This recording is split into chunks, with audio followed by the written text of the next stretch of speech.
Hi മക്കളെ, നമസ്കാരം. എല്ലാവർക്കും എജു പോർട്ടിൻ്റെ 7ാം ക്ലാസ്സിൻ്റെ യൂട്യൂബ് വീഡിയോയിലേക്ക് സ്വാഗതം.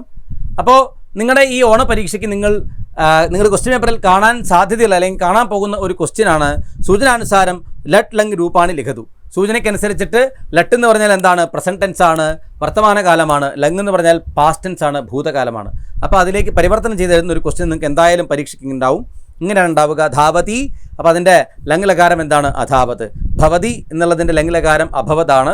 ഇവിടെ അപഠത് എന്ന് ലങ് ലകാരം കൊടുത്തിരിക്കുന്നു, നിങ്ങൾ എഴുതേണ്ടത് പഠതി എന്നാണ്. അതേപോലെ ചലതി എന്ന് ലട്ട് കൊടുത്തിരിക്കുന്നു, അചലത് എന്നാണ് നിങ്ങൾ എഴുതേണ്ടത്. ഇവിടെ ലങ് അവതത് എന്ന് കൊടുത്തിരിക്കുന്നു, നിങ്ങൾ വദതി എന്നാണ് എഴുതേണ്ടത്.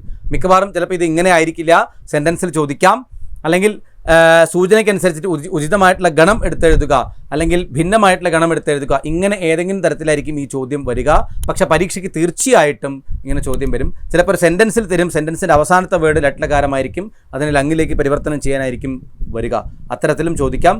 എന്തായാലും മക്കളെ, ഇത്തരത്തിലൊരു ചോദ്യം, ഈ ലട്ട് ലങ് ലകാര രൂപം എഴുതാനുള്ള ചോദ്യം നിങ്ങളുടെ ക്വസ്റ്റ്യൻ പേപ്പറിൽ തീർച്ചയായിട്ടും ഉണ്ടാകും, ഉറപ്പാണ്. നല്ലപോലെ പഠിക്കുക, ഇങ്ങനത്തെ ക്വസ്റ്റ്യൻസൊക്കെ ചെയ്ത് പഠിക്കുക.